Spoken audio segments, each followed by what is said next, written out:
What's up, everybody? It's your girl, Micca, and we're back for another Red Cup Talks because y'all know when we have the Red Cup, we're about to spill some truth.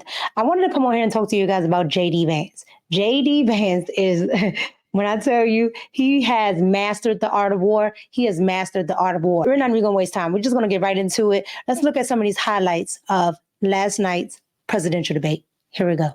First of all, Margaret, before we talk about deportations, we have to stop the bleeding. We have a historic immigration crisis because Kamala Harris started and said that she wanted to undo all of Donald Trump's border policies. Kamala Harris was the attorney general of the largest state, a border state in California. She's the only person in this race who prosecuted transnational gangs for human trafficking.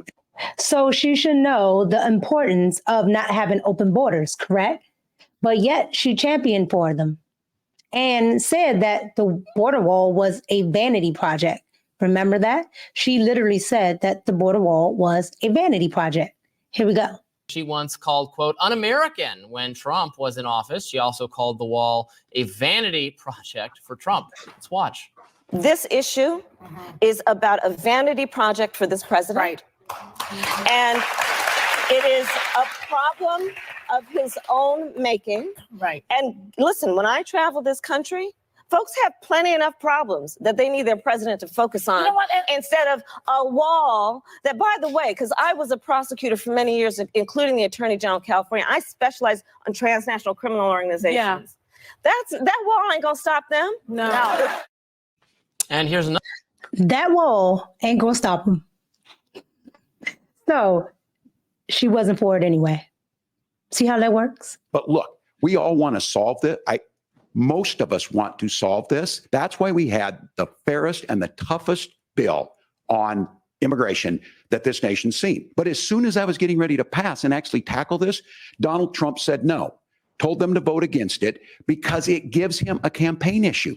It gives him what would Donald Trump talk about if we actually did some of these things? The only thing that she did when she became the vice president, when she became the appointed border czar, was to undo 94 Donald Trump executive actions that opened the border. This problem is leading to massive problems in the United States of America. We could come together and solve this if we didn't let Donald Trump continue to make it an issue. And the consequences in Springfield were the governor had to send state law enforcement to escort kindergartners to school.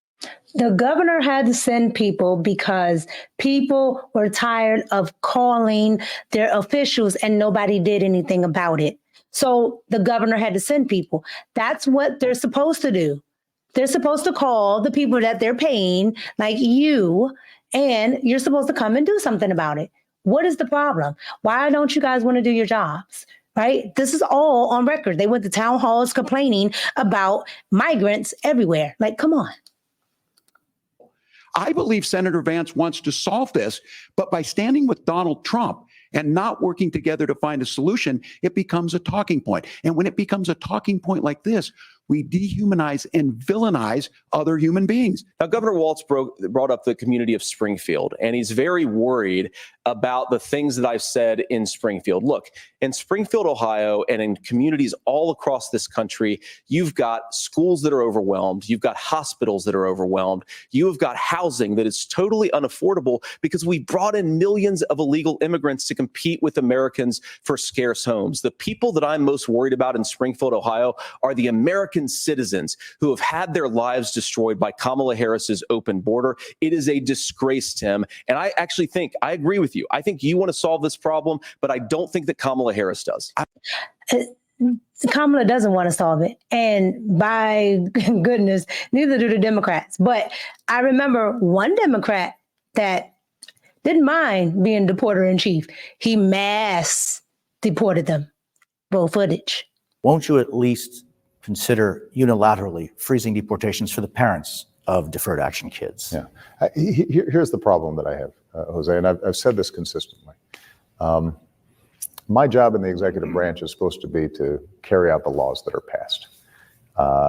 Congress has said, here's the law when it comes to those who are undocumented, and they allocate a whole bunch of money for enforcement. And what I have been able to do is to make a legal argument that I think is absolutely right, which is that given the resources we have we can't do everything that Congress has asked us to do.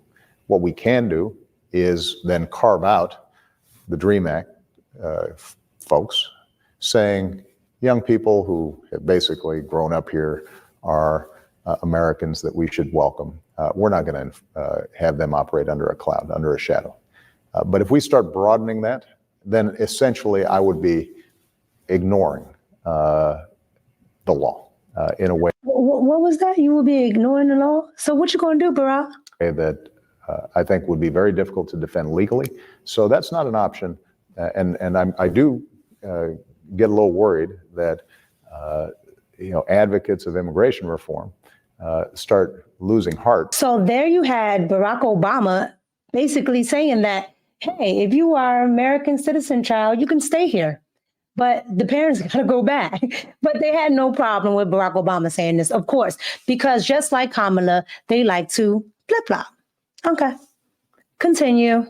I don't talk about my faith a lot, but Matthew 25:40 talks about, to the least amongst us, you do unto me. I think that's true of most Americans. They simply want order to it.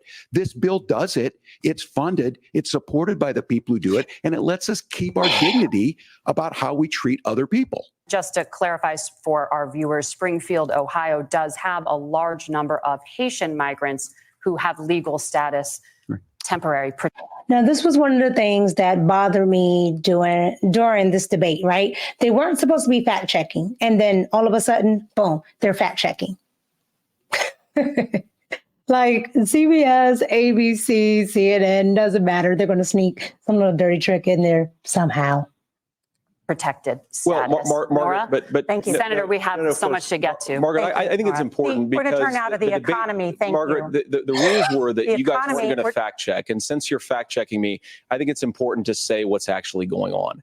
So there's an application called the CBP One app, where you can go on as an illegal migrant, apply for asylum or apply for parole, and be granted legal status at the wave of a Kamala Harris open border wand. Not a Kamala Harris open border wand. JD, you... Let's go to the next thing. One of the things that Donald Trump and I are endeavoring to do. I want us as a Republican Party to be pro-family in the fullest sense of the word. I want us to support fertility treatments. I want us to make it easier for moms to afford to have babies. I want it to make it easier for young families to afford a home so they can afford a place to raise that family. And I think there's so much that we can do on the public policy front just to give women more options. I love JD's answer to that because Donald Trump has supported IVF when they try to say that he didn't. And you know me, I come with receipts. I can go find it and bring it up, but I don't need to. Like I said, he did support IVF, and he does not support an abortion ban. He thinks this should be left to the states, which actually Tim Walz is actually familiar with because he, in Minnesota, decided to go ahead and take action, and come up with his own version of Roe v. Wade in Minnesota. And the people liked it and voted for it. So there it is. What's wrong with that? Governor, you say trust the experts, but those same experts for 40 years said that if we shipped our manufacturing base off to China, we'd get cheaper goods. They lied about that. They said if we shipped our industrial base off to other countries, to Mexico and elsewhere, it would make the middle class stronger. They were wrong about that. They were wrong about the idea that if we made America less self-reliant, less productive in our own nation, that it would somehow make us better off, and they were wrong about it. And for the first time in a generation, Donald Trump had the wisdom and the courage to say to that bipartisan consensus, we're not doing it anymore. Much of what the senator said right there, I'm in agreement with him on this. I watched it happen too. I watched it to my communities. Yeah, I know you did, because all the tech jobs are over in India now. All of the jobs earlier on in the 90s and 2000s, yeah, they left after NAFTA, And of course, immigration is, a part of the IRA bill that Bill Clinton put into office. So yeah, the Democrats are responsible for a lot, like a lot. And we talk about that. We're in agreement that we bring those home. The issue is Donald Trump is talking about it. Kamala Harris has a record, 250,000 more manufacturing jobs just out of the IRA. May I respond to that? Yes. So appreciate that. So if you notice what Governor Walz just did is he said, first of all, Donald Trump has to listen to the experts. And then when he acknowledged that the experts screwed up, he said, well, Donald Trump didn't do nearly as good of a job as the statistics that's a show gross that generalization. he did. So what Tim Walz is doing, and I honestly, Tim, I think you got a tough job here because you've got to play whack-a-mole. You've got to pretend that Donald Trump didn't deliver rising take-home pay, which of course he did. You've got to pretend that Donald Trump didn't deliver lower inflation, which of course he did. And then you simultaneously got to defend Kamala Harris's atrocious economic record, which has made gas, groceries, and housing unaffordable for American citizens. Whew. Okay, so JD understood the assignment. He really went in. He really understood what he was there for, the art of war. When I tell you he understands it, he understands the art of war. He was articulate. He answered every question, but he also made sure he got in a lot of points. He also made sure that he was able to make sure you understood the agenda of Donald Trump. You understood where he was coming from, his record in the Senate, even his personal. He got a little personal, So I thought JD did a great job. Tim didn't do as bad as Kamala, so I will give him that. I'm not that, biased, as you guys like to say in the comments.